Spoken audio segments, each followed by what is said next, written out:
हमें मालूम नहीं होता कभी एक छोटी सी गलती हमारे लिए परेशानी का बायस बन जाती है। आज के एपिसोड का पहला वाकया सिर्फ डरावना ही नहीं बल्कि एक सबक आमोज वाकया भी है, जिसे सुनकर आपके भी रोंगटे खड़े हो जाएंगे। इसलिए कमजोर दिल वाले इस एपिसोड को मत देखें, और अगर देखना चाहते हैं तो अकेले मत देखें। तमाम सुनने और देखने वालों को अस्सलाम वालेकुम। मेरा नाम है रिजवान और मैं आप सबकी भेजी गई हॉरर स्टोरीज को नरेट करता हूँ। उम्मीद करता हूँ कि आप सब खैरियत से होंगे, जहाँ रहें हमेशा खुश और आबाद रहें। आज की एपिसोड बहुत ही इंटरेस्टिंग होने वाली है। वीडियो को शुरू से आखिर तक देखिएगा और सपोर्ट के लिए अपनी फैमिली और दोस्तों के साथ ज़रूर शेयर कीजिएगा। वीडियो पसंद आए तो कमेंट सेक्शन में ज़रूर बताइएगा। तो जल्दी से अपने आसपास हिसार बांध लें और आयतल कुर्सी पढ़ लें, क्योंकि हमारे बड़े कहते हैं कि जब इन मखलूक़ात का जिक्र होता है तो ये बड़ी दिलचस्पी से आपके करीब आ जाती हैं और अपनी बातें सुनने लगती हैं। चलते हैं आज की स्टोरीज की तरफ। आज की एपिसोड का पहला वाकया हिरा ने भेजा है, जो कि सियालकोट की रहने वाली हैं। आइए सुनते हैं उन्हीं की जुबानी। अस्सलाम वालेकुम रिजवान, मेरा नाम हिरा है और मैं सियालकोट की रहने वाली हूँ। मैं पिछले 4 महीने से आपकी स्टोरी सुन रही हूँ और आपकी हर वीडियो को लाइक भी करती हूँ। मेरी उम्र 35 साल है और मेरे माशाल्लाह से 2 बच्चे हैं। जो वाकया मैं आपसे शेयर करने जा रही हूँ, ये वाकया मेरे साथ तब पेश आया था जब मेरी उम्र 20 साल थी। तो उस हिसाब से इस वाकये को लगभग 15 साल का अरसा गुजर चुका है। हम लोग सियालकोट के एक छोटे से गांव में रहने वाले लोग हैं। तब मेरे वालिद साहब खेती बाड़ी करते थे, जिससे घर का गुजर बसर हो जाता था। एक रात जब वो घर आए तो उनके जिस्म में शदीद दर्द था, इसलिए वो आते साथ ही खाना खाकर सो गए। घर में पीने का पानी नहीं था, क्योंकि हमारे घर में लगा नलका खराब हो गया था। उसकी मुरम्मत होने वाली थी। हमारे घर के ठीक पीछे एक हवेली हुआ करती थी, जो चारों तरफ से खुली थी। उस हवेली में छोटा सा बाग था। उस बाग के पीछे एक पानी का नलका हुआ करता था, जहाँ से हम पानी वगैरह भर लिया करते थे। वो पानी घर के लिए भी इस्तेमाल हो जाता और पीने के लिए भी वही काम आता था।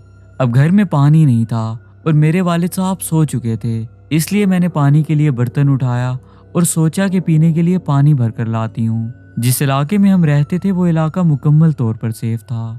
वहाँ कोई भी बाहर का बंदा नहीं आता था। मैं अपनी वालदा को बताकर पानी भरने के लिए घर से बाहर निकली और हवेली की तरफ चल पड़ी। सर्दियों के दिन थे। रात के 10 बजे ऐसा लग रहा था जैसे रात के 2-3 बज रहे हों। आप तो जानते ही हैं कि गांव के लोग जल्दी सो जाते हैं, और जिस इलाके में हम रहते थे वहाँ आबादी ना होने के बराबर थी। मैं उस हवेली में दाखिल हुई और दरख्तों के झुरमुट से होती हुई उस नलके के करीब आई और नलका चलाकर पानी भरने लगी। वो नलका एक पुराने और घने दरख्त के नीचे था। जैसे ही मैंने वो नलका चलाया, उस दरख्त से फौरन पत्ते जमीन पर गिरने लगे। ऐसा लग रहा था जैसे तेज हवा चलने लगी हो। लेकिन अजीब बात यह थी कि मैं जिस दरख्त के नीचे खड़ी थी, सिर्फ उसी दरख्त के पत्ते गिर रहे थे। उसके आसपास जितने भी दरख्त थे, उनका एक पत्ता भी नहीं हिल रहा था। इसकी मिसाल मैं ऐसे दूंगी कि मैं बाकायदा महसूस कर रही थी जैसे उस दरख्त पर कोई मौजूद है और उसको पूरी ताकत के साथ हिला रहा है। जब मेरा आधा बर्तन भर गया तो मैंने देखा कि एक बहुत बड़ा वजूद, जिसके बहुत लंबे पर हैं, वो उस दरख्त से उड़कर उस बाग में लगे दरख्तों में जाकर गुम हो जाता है। इस मंजर को देखकर मैं बहुत खौफजदा हुई और दिल को तसल्ली देने लगी कि हो सकता है कि कोई चमगादड़ वगैरह हो। लेकिन बात यहाँ ख़त्म नहीं हुई। जब मेरा बर्तन भर गया तो मुझे किसी के हंसने की आवाज़ सुनाई देने लगी। वो आवाज़ ना ही मर्द की थी और ना ही किसी औरत की। मैं घबराते हुए इधर उधर देखने लगी कि इस वक्त यहाँ कौन हो सकता है। इसी दौरान जब सामने मेरी नज़र पड़ी तो मैंने देखा कि एक अजीब सी मखलूक खड़ी है, जिसकी आंखें चमक रही हैं और वो मुझे पूरी तवज्जो के साथ देख रही है। उस वक्त हर तरफ अंधेरा था। हवेली में कोई लाइट भी ऑन नहीं थी। वहाँ सिर्फ धीमी रोशनी थी, जो कि हमारे सहन से आ रही थी। उस अंधेरे में भी वो मखलूक मुझे साफ दिख रही थी, जिसकी आंखों में एक अजीब चमक थी। वो मंजर इतना खौफनाक था कि मैं फौरन चीख उठी। लेकिन जब मैं चीखी तो मेरे मुंह से आवाज़ निकलना बंद हो गई। मैं पूरी ताकत के साथ चीख रही थी और अपनी अम्मी को आवाज़ दे रही थी, लेकिन मुझे ऐसा लग रहा था जैसे कोई चीज़ मेरे अंदर आ गई है और उसने मेरे बोलने की कुव्वत ख़त्म कर दी है। मेरा दिमाग सुन्न हो चुका था और मुझे कुछ समझ नहीं आ रहा था कि अब आगे क्या किया जाए। मैंने हिम्मत की, पानी का बर्तन वहीं छोड़ा और घर की तरफ भाग पड़ी। जब मैं भाग रही थी, मेरे पीछे कोई था, कोई ताकत थी जो मुझे अपनी तरफ खींच रही थी। मैंने दिल में अल्लाह का नाम लिया, हिम्मत नहीं हारी और हवेली से बाहर निकल आई। हवेली से गुजरकर मैं जैसे ही अपने घर के दरवाजे पर पहुंची तो किसी ने मेरा पाँव इतनी ताकत के साथ पकड़ा कि मैं संभल नहीं पाई और फौरन जमीन पर गिर गई। रिजवान भाई, जिस हाथ ने मेरा पाँव पकड़ा था वो एक इंसानी हाथ से कहीं बड़ा मालूम होता था, जिसके हाथों पर कांटे थे और वो आग की तरह गर्म भी था। मुझे ऐसा लग रहा था जैसे वो हाथ कोयले से बना है। वो कोई गैर इंसानी वजूद था जिसने मेरा पाँव बहुत ताकत के साथ पकड़ा था। मेरी अम्मी, जो कि सहन में मेरा इंतजार कर रही थी, वो हलचल सुनकर फौरन दरवाजे पर पहुंची। जब उन्होंने दरवाज़ा खोला तो मुझे ज़मीन पर गिरा देखकर फौरन चीख उठी। वो इतना ज़ोर से चीखीं कि उनकी चीख सुनकर मेरे अब्बू नींद से जाग गए और कमरे से निकलकर बाहर आ गए। जिस वजूद ने मेरा पाँव पकड़ा था वो मेरी अम्मी के आने से पहले पहले गायब हो गया था। उसकी रफ्तार इतनी तेज़ थी कि मैं बयां भी नहीं कर सकती। मेरे अब्बू मुझे उठाकर कमरे में ले आए। मैं बुरे तरीके से कांप रही थी। मुझे ऐसे लग रहा था जैसे मेरे जिस्म में किसी ने बर्फ ला कर रख दी हो। उस वक्त मुझे इतनी ठंड लगे जा रही थी कि घर में जितनी भी रजाइयाँ थीं सब की सब मेरे ऊपर डाल दी गईं। मेरे अब्बू कोयले जला कर ले आए जिससे घर का कमरा गर्म किया गया। मेरे वालिदैन मुझे इस तरह से देखकर बहुत परेशान हुए। वो मुझसे सारी बात तफसील में पूछना चाहते थे, लेकिन मैं इस हालत में नहीं थी कि उन्हें कुछ भी बता सकती। मेरी अम्मी को अंदाज़ा हो गया था कि यह मामला गैर मरई मखलूक का है, क्योंकि जो मखलूक मुझ पर हमला आवर हुई थी उसकी झलक मेरी वालदा देख चुकी थी। उस रात मेरी तबीयत बहुत ख़राब हुई। मैं रात भर सो नहीं सकी। आंखें बंद करती तो उस वजूद का चेहरा सामने आता था।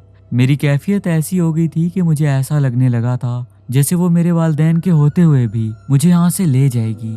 मैं हर थोड़ी देर बाद चीख उठती और कमरे में इधर उधर देखने लग जाती।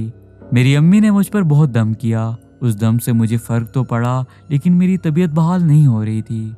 फिर फजर हुई तो मेरी अम्मी ने नमाज के बाद उस कमरे में कुरान मजीद की तिलावत शुरू कर दी, जिसके बाद मुझे आहिस्ता आहिस्ता नींद आने लगी। अगले रोज मेरे अब्बू ने काम से छुट्टी ली और मुझे एक डॉक्टर को दिखाया, जिसने कुछ दवाइयाँ वगैरह लिखकर मुझे वापस घर भेज दिया। जब मैं घर आई तो मुझे अपने पाँव में शदीद तकलीफ महसूस हो रही थी, जिसकी वजह से मुझे चलने में भी काफ़ी मसला हो रहा था। मेरी अम्मी ने सोचा कि इसे धूप में बिठाकर इसके पाँव पर तेल वगैरह लगाती हूँ, जिससे कुछ आराम आ जाएगा। जब मेरी टांग पर उनकी नज़र पड़ी तो उन्होंने देखा कि मेरी टांग पर उंगलियों के निशान छिपे हैं। जिस जगह उन उंगलियों के निशान थे मेरी स्किन का वो हिस्सा जला हुआ मालूम होता था। मेरे अब्बू ये देखते ही मेरी अम्मी पर गुस्सा होने लगे कि रात को मुझे उठा दिया होता, इसे भेजने की क्या ज़रूरत थी। ये लड़की है, वैसे भी इसे नहीं जाना चाहिए था। मैं थका हुआ ज़रूर था, मेरी टांगें तो नहीं टूटी हुई थी। जिस पर मेरी अम्मी ने कहा कि जो होना था वो हो गया है। मुझे ज़रा भी अंदाज़ा नहीं था कि एक छोटी सी गलती हमारे लिए परेशानी का बायस बनेगी। असल में मेरी अम्मी को लग रहा था कि मैं जिन्नात या ऐसी किसी मखलूक को देखकर सिर्फ डरी हूँ और भागने की सूरत में दरवाजे तक आई हूँ, जहाँ से वो मखलूक वापस चली गई है। जो कुछ मेरे साथ पिछली रात हुआ था उन्हें इस बात का बिल्कुल भी इल्म नहीं था। फिर मेरे वालिदैन ने मिलकर ये फैसला किया कि किसी आमिल को बुलवाया जाए और उनसे दम वगैरह करवाया जाए, क्योंकि मुझे हवाई मखलूक का हाथ लग चुका था। वो भी जानते थे कि इसके असरात ऐसे नहीं जाएंगे। जब मुझसे पूछा जाता कि रात को क्या हुआ था तो इस पर मैं खामोश होकर एक जगह पर देखने लग जाती और इस बात का जवाब नहीं देती थी। मेरे अब्बू घर से बाहर निकले और कुछ ही घंटों में एक आमिल साहब को लेकर आए, जो उस वक्त सियालकोट के एक माने जाने आमिल थे, जो पंजाब के दूसरे शहरों में भी लोगों का इलाज करने जाते थे। रिजवान भाई, वो आमिल साहब जब घर आए तो मेरा चेहरा देखने के बाद मेरी वालदा से मुखातिब हुए और कहने लगे कि इस लड़की को वज़ू करवा कर ले आएं, और साथ में कुछ ज़रूरी हदायत दी कि ये लड़की पानी से डरेगी और अगर ये डरे तो आप मुझे बुला लेना। जब मेरी वालदा मुझे वज़ू करवाने लगी तो यकीन जाने मुझे ऐसा लग रहा था जैसे पानी के बर्तन से आग निकल रही है। जैसे ही पानी की बूंद मेरे हाथ पर पड़ी मुझे ऐसा लगा जैसे कोई मेरा हाथ जला रहा है, जिसकी वजह से मैं काफ़ी चीख रही थी। फिर आमिल साहब को बुलवाया गया। वो कुछ ही फासले पर दिल ही दिल में कुछ पढ़ने लगे, जिसकी वजह से मेरा वज़ू मुकम्मल हो गया और इसके बाद मुझे पानी से डर नहीं लगा। मुझे मेरी अम्मी ने वज़ू करवाया और फिर सहन में ले आई, जहां आमिल साहब मेरे अब्बू के साथ बैठे थे। जब मैं वहां पहुंची तो आमिल साहब कुछ पढ़ने में मसरूफ़ थे, जिनके सामने एक पानी का गिलास भी मौजूद था। काफ़ी देर की पढ़ाई के बाद उन्होंने उस पानी पर दम करके मुझे पिला दिया। इसके बाद जब उन्होंने मुझसे रात वाला वाक़या सुना तो मैंने सारा वाक़या उन्हें तफसील से सुना दिया। जब मैं उन्हें रात वाला वाक़या सुना रही थी तो साथ वाली हवेली में ऐसा लग रहा था जैसे वहाँ कोई भगदड़ हो रही हो। पिछली रात जिस दरख्त से पत्ते गिरे थे वो दरख्त बहुत बड़ा और पुराना था, जो बाग में लगे बाकी दरख्तों में से सबसे ऊंचा था। इस दौरान उस दरख्त के पत्ते फिर से गिरने लगे। ऐसा लग रहा था जैसे फिर से वहां कोई आया है जो उस दरख्त को हिला रहा है। आमिल साहब अपनी पढ़ाई में मसरूफ थे। मेरे वालिदैन जो कि इस बात की वजह से परेशान हो रहे थे कि मैं फिर से ना डर जाऊं, आमिल साहब ने उन्हें तसल्ली दी कि ये मखलूक इसे नहीं डराएगी क्योंकि मैंने लड़की पर और आपके पूरे घर पर हिसार बांध दिया है। जब उनकी पढ़ाई मुकम्मल हुई तो उन्होंने मेरी वालदा से कहा कि आप इसे अंदर ले जाएं और जब तक मैं ना कहूँ आप दोनों ने कमरे से बाहर नहीं आना। कुछ ही देर में मगरिब होने वाली थी। मगरिब की नमाज के फौरन बाद आमिल साहब ने उस दरख्त के नीचे जाना था जहाँ मुझे वो मखलूक नजर आई थी। मगरिब की नमाज पढ़ते ही वो सीधा उस हवेली में चले गए, जबकि मेरे अब्बू को उन्होंने घर पर ही रुकने को कहा। रिजवान भाई, जब आमिल साहब उस हवेली में गए थे तब मैं अपनी वालदा के साथ कमरे में थी। हमें ऐसा लग रहा था जैसे बाहर आंधी चल रही है, जबकि ये आंधी नहीं थी। आमिल साहब हवाई मखलूक से हम कलाम हो रहे थे। ये सिलसिला काफी देर तक चलता रहा। हमारा घर एक खौफ का मंजर पेश कर रहा था। जो आंधी बाहर चल रही थी वो तो खत्म हो गई, लेकिन इसके बाद हमें अजीब किस्म की आवाजें सुनाई देने लगीं जो काफी खौफनाक थीं। वो आवाजें ऐसे थीं जैसे एक बड़ी तादाद में लोग बैठकर रो रहे हों। काफी देर गुजर जाने के बाद अचानक ऐसी खामोशी हुई कि अब हमें सहन में मौजूद हशरात की आवाज भी सुनाई दे रही थी। ऐसा लग रहा था जैसे कुछ देर पहले हमारे घर के बाहर बहुत सारे लोग जमा थे जो अब चले गए हों। इसके बाद हमारे दरवाजे पर दस्तक हुई। जब डरते डरते मेरी अम्मी ने दरवाजा खोला तो सामने आमिल साहब और अब्बू खड़े थे। जब हम कमरे से बाहर निकले तो बाहर की फिजा में एक सुकून की लहर थी। मेरी तो जैसे पुरानी जिंदगी लौट आई हो। मेरी तबीयत का भारीपन, जिस्म में दर्द, सब कुछ खत्म हो गया था। मैं अपने आप को बहुत हल्का महसूस कर रही थी। आमिल साहब ने बताया कि जब ये लड़की बाग में पानी भरने गई थी तो जैसे ही इसने पानी का नलका चलाया तो नीचे जिन्नात के बच्चे सो रहे थे जो इस सर्दी में भीग गए और उनकी तबीयत पहले से भी कुछ ठीक नहीं थी, जिसकी वजह से वहां मौजूद बाकी जिन्नात को गुस्सा आ गया और उसके बदले उन्होंने ये रद्द अमल दिखाया। आमिल साहब का कहना था कि लड़की को वैसे भी नहीं जाना चाहिए था और रात के उस पहर तो बिल्कुल भी नहीं। उन्होंने ये भी बताया कि जो मखलूक इसे दिखी थी वो उन जिन्नात का सरदार था। अगर ये वहां उस वक्त मजीद कुछ देर और रुक जाती तो इसे भारी नुकसान उठाना पड़ सकता था। इसके बाद उन्होंने मुझ पर फिर से कुछ पढ़कर फूका और जाते हुए मेरे अब्बू को पानी की बोतल दम करके दे गए, जिसको 7 दिन तक घर के कोनों पर छिड़कना था। जाते हुए उन्होंने कुछ हदायत भी दी थी, जिनमें यह भी था कि लड़की ने 7 दिन तक मगरिब के बाद गैर जरूरी सहन में नहीं निकलना, 5 वक्त की नमाज कायम रखनी है और हर वक्त बावजू रहने की पूरी कोशिश करनी है। इस वाक़े के बाद मैं 7 दिन तक मगरिब के बाद कमरे से बाहर नहीं निकली। मैंने नमाज कायम की और हर वक्त बावजू रहने लगी। इन 7 दिनों में मगरिब के बाद सिर्फ एक बार खिड़की से बाहर मेरी नजर पड़ी थी। तब मुझे ऐसा लगा जैसे उस हवेली की छत से मुझे कोई देख रहा है और उसे मालूम था कि कुछ देर में ये खिड़की खुलने वाली है। इसके बाद मैंने फौरन उस खिड़की को बंद कर दिया और उनकी कही हुई हर बात पर अमल किया था। इस वाक़े को गुजरे कई साल गुजर चुके हैं, लेकिन ये वाक़या मुझे आज भी ऐसे याद है जैसे ये कल की बात हो। मैं ऑडियंस में सुनने वाले लोगों से गुजारिश करूंगी कि कभी भी अपने बच्चों को रात के वक्त कहीं भी बाहर ना निकलने दें। हमें मालूम नहीं होता कि इस जगह कौन सी मखलूक रहती है, खासकर घरों की छतों पर। इनके बारे में कहा जाता है कि छत के कोनों पर जिन्नात बसते हैं। अपने बच्चों का ख्याल रखें, उन्हें अकेला मत जाने दें, हमेशा उनके साथ जाएं। एक छोटी सी गलती हमारे लिए परेशानी का बायस बन सकती है।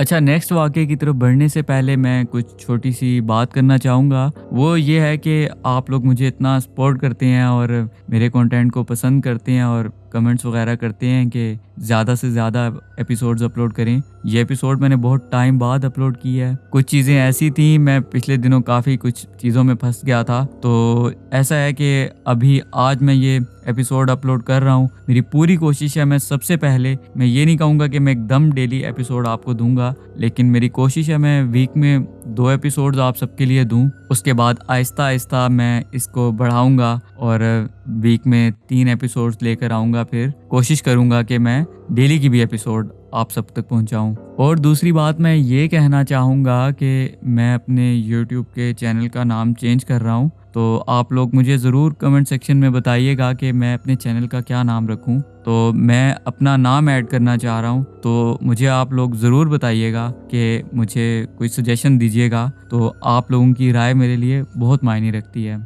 अब इसी के साथ बढ़ते हैं आज की एपिसोड के आखिरी वाक़े की जानिब। جو عباس نے ملتان سے بھیجا ہے۔ آئیے سنتے ہیں انہی کی زبانی۔ السلام علیکم رضوان، میرا نام عباس ہے اور میں ملتان سے آپ کو اپنا ہی واقعہ بھیج رہا ہوں۔ آپ تو جانتے ہی ہوں گے کہ ملتان کو اولیاؤں کا شہر بھی کہا جاتا ہے۔ یہاں جگہ جگہ مزارات ہیں اور ملتان کے کچھ پرانے علاقوں میں ایسی گلیاں بھی موجود ہیں جہاں ہر دوسری گلی میں چھوٹی چھوٹی درگاہیں بنی ہیں جو آج سے سینکڑوں سال پرانی ہیں۔ یہ بات 2019 کی ہے جب کورونا آیا تھا۔ ہمارے مالک مکان نے ہمیں مکان خالی کرنے کا نوٹس دے رکھا تھا کیونکہ اس کی فیملی میں کچھ مسائل چل رہے تھے۔ یہ 1 مہینے کا نوٹس تھا جس میں ہمیں بہت جلد وہ گھر خالی کرنا تھا۔ اس مختصر وقت میں ہمارے لیے اچھا گھر تلاش کرنا بہت مشکل تھا۔ ایک دن جب ہم فیملی والے اکٹھے بیٹھے تو آپس میں یہ مشورہ طے پایا کہ ابھی کہیں بھی شفٹ ہو جاتے ہیں۔ وقت کے ساتھ جب حالات بہتر ہوں گے تو تسلی سے ایک اچھا گھر تلاش کر لیں گے۔ ابھی فی الحال اس گھر کو خالی کرتے ہیں اور کچھ وقت کسی اور گھر میں گزار لیتے ہیں۔ یہ مشورہ میرے ابو کا تھا جس پر ہم سب گھر والوں نے اتفاق کیا۔ چند ہی دنوں میں ہمیں ملتان کے ایک پرانے علاقے میں گھر ملا جس کا میں نام ظاہر نہیں کرنا چاہوں گا۔ وہ ملتان کا کافی بیکورڈ ایریا تھا جو تنگ گلیوں پر مشتمل تھا۔ جس گلی میں وہ گھر تھا اس گلی کے آخر میں ایک مزار بھی تھا جہاں کافی دور دراز کے علاقوں سے لوگ آیا کرتے تھے۔ وہ گھر ہماری فیملی کے لیے بہت چھوٹا تھا لیکن کیا کرتے، حالات ہی کچھ ایسے تھے اور ہمیں بھی معلوم تھا کہ ہم نے یہاں صرف کچھ عرصہ ہی رہنا ہے۔ ہم نے مہینہ مکمل ہونے کا انتظار نہیں کیا اور آہستہ آہستہ شفٹنگ شروع کر دی کیونکہ ہم جانتے تھے کہ یہ مہینہ گزرتے پتہ بھی نہیں چلنا۔ پہلے دن ہم اپنا کچھ سامان وہاں لے کر گئے۔ تب صرف میں اور میرے امی ابو تھے۔ اصل میں ہم نے اس نئے مالک مکان سے چابی بھی لینی تھی اور جو چھوٹے موٹے معاملات ہوتے ہیں وہ بھی ڈسکس کرنے تھے۔ اس مالک مکان نے ہمیں پورا گھر وزٹ کروایا جو تقریباً خالی تھا۔ ہم بھی مختصر سامان لے گئے تھے جو ہم نے اس نئے گھر میں رکھنا تھا۔ تب مغرب کا وقت تھا اور اذانیں شروع ہو چکی تھیں۔ وہ مالک مکان ہمیں چابی دے کر چلا گیا اور جو ضروری باتیں تھیں وہ بھی مکمل ہو چکی تھیں۔ تب ہم اس گھر کے فرسٹ فلور پر موجود تھے۔ 2-4 منٹ گزرنے کے بعد جب ہم اس گھر کے گراؤنڈ فلور پر آئے تو دیکھتے ہیں کہ سامنے کمرے میں ایک خاتون نماز پڑھ رہی ہیں۔ وہ کالے لباس میں ملبوس خاتون تھیں جو سجدے کی حالت میں تھیں۔ ان کو دیکھ کر ہم بہت حیران ہوئے کہ یہ کون ہے، لیکن میری امی کہنے لگیں کہ ہو سکتا ہے کہ یہ مالک مکان کی بیوی ہوں۔ مجھے لگتا ہے وہ نماز پڑھنے گیا ہے جو واپسی پر انہیں پک کرنے آئے گا، اس لیے انہوں نے سوچا ہوگا کہ میں یہاں نماز پڑھ لیتی ہوں، کہیں وقت نہ نکل جائے۔ خیر ہم نے سوچا کہ انہیں ڈسٹرب نہیں کرتے، اس لیے کچھ دیر کے لیے واپس اوپر آ گئے۔ اب جیسے ہی اوپر پہنچے تو میری امی نے کہا کہ نماز تو میں نے بھی پڑھنی تھی، میں ایسا کرتی ہوں نیچے جا کر ان کے ساتھ ہی نماز پڑھ لیتی ہوں اور نماز کے بعد ان سے سلام دعا بھی کر لوں گی۔ جب میری امی نیچے پہنچ کر اس کمرے میں گئیں تو وہاں نہ تو کوئی خاتون تھی اور نہ ہی اس کمرے میں کوئی جائے نماز بچھی تھی۔ وہ کمرہ بالکل خالی تھا۔ یہ دیکھنے کے بعد میری امی نے ہمیں آواز لگا کر نیچے بلایا اور پوچھا کہ کوئی آیا تھا انہیں لینے، جس پر میں اور میرے ابو بالکل خاموش تھے۔ یہ بات ہمارے لیے کافی عجیب تھی کہ ایک عورت جو گھر میں نماز پڑھ رہی ہے 1-2 منٹ کے اندر کہاں جا سکتی ہے۔ اگلے 15 دن کے اندر ہماری پوری فیملی وہاں شفٹ ہو گئی۔ جس گھر کا ہمیں 1 ماہ کا نوٹس ملا تھا وہ گھر ہم نے کچھ دن پہلے ہی مالک مکان کے حوالے کر دیا اور اس گھر میں رہنے لگے۔ وہاں رہنے کے بعد ہمیں پتہ چلا کہ اس پورے گھر میں جنات رہتے ہیں جو اب سے نہیں بلکہ کئی سالوں سے رہتے آ رہے ہیں۔ صرف ہمارے گھر میں ہی نہیں، وہاں آس پاس کے سب گھروں میں جنات رہتے تھے۔ اس گھر میں اذان کے وقت ہمارا ٹی وی خود بخود بند ہو جاتا تھا اور جب اذان مکمل ہوتی تو وہ ٹی وی خود بخود آن ہو جاتا۔ اس گھر کا ایک کمرہ تو ایسا تھا جہاں ہر وقت عطر کی خوشبو آتی تھی۔ مجھے آج بھی یاد ہے وہ خوشبو بالکل موتیے کی خوشبو جیسی ہوتی تھی، جیسے کسی نے تازہ موتیے کے پھول توڑ کر رکھ دیے ہوں۔ جو خاتون ہمیں وہاں پہلے دن نظر آئی تھیں وہ اکثر اس کمرے میں نماز پڑھتی نظر آتی تھیں، جنہیں میری امی اور بہن نے کئی بار دیکھا تھا۔ اس گھر میں رہنے والے جنات بہت نیک اور نمازی تھے جنہوں نے کبھی ہمیں نقصان نہیں پہنچایا، یہاں تک کہ ہمیں تنگ بھی نہیں کیا۔ ایک بار میری امی گھر پر اکیلی تھیں، انہوں نے دودھ ابلنے رکھا اور چھت پر کپڑے دھونے کے لیے چلی گئیں۔ کافی دیر بعد انہیں یاد آیا کہ انہوں نے کچن میں دودھ ابلنے رکھا تھا۔ وہ فوراً یہ سوچتے ہوئے نیچے بھاگیں کہ دودھ تو ابل کر سوکھ گیا ہوگا۔ جب کچن میں پہنچی تو دیکھتی ہیں کہ دودھ ابل چکا ہے اور چولہا بند ہے، یہاں تک کہ اس کے اوپر برتن دے کر اس کو ڈھانپا بھی گیا ہے۔ یہ دیکھ کر وہ بہت حیران ہوئی کہ گھر پر تو کوئی موجود ہی نہیں ہے، پھر یہ سب کس نے کیا؟ اسی دوران اچانک انہیں ایک عورت کی آواز آئی جس نے کہا کہ تسلی رکھو، میں یہاں ہوتی ہوں، کسی بھی چیز کی فکر مت کیا کرو۔ رضوان بھائی، اس خاتون سے میری امی کی بہت اٹیچمنٹ ہو گئی تھی۔ میری امی ان سے بات کرنا چاہتی تھیں لیکن وہ سامنے نہیں آتی تھیں۔ वो अपनी मर्जी से नजर आ जाती लेकिन उसके बाद गायब हो जाती थीं।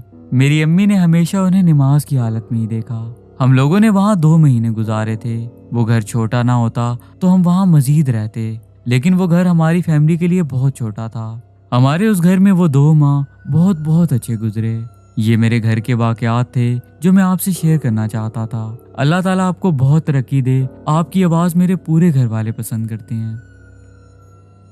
मैं आज के वाकयात भेजने वालों का दिल से शुक्रिया अदा करूंगा जिन्होंने अपना कीमती वक्त निकाला और अपने वाकयात हम तक पहुंचाए। अगर आपको ये एपिसोड पसंद आई हो और अगर आप चाहते हैं कि ऐसी मजीद एपिसोड्स आती रहें तो इस वीडियो को लाइक और शेयर करना बहुत बहुत ज़रूरी है। अगर आप मेरे चैनल पर नए हैं या अभी तक सब्सक्राइब नहीं किया तो जल्दी से सब्सक्राइब कर लें और बेल आइकन पर क्लिक करके ऑल का नोटिफिकेशन ऑन कर लें। इससे होगा ये कि मेरी आने वाली वीडियोस का नोटिफिकेशन आपको वक्त पर मिल जाएगा और मेरी हर एपिसोड आप सब तक आसानी से पहुंच पाएगी। आप सब नीचे दिए गए नंबर पर अपनी स्टोरी शेयर कर सकते हैं और कमेंट सेक्शन में अपनी कीमती राय का इजहार भी कर सकते हैं। इसी के साथ मैं इजाज़त चाहूँगा। जल्द ही नए एपिसोड के साथ हाजिर हूँगा। आप सब अपना बहुत ख्याल रखिएगा। तब तक के लिए अल्लाह हाफिज़।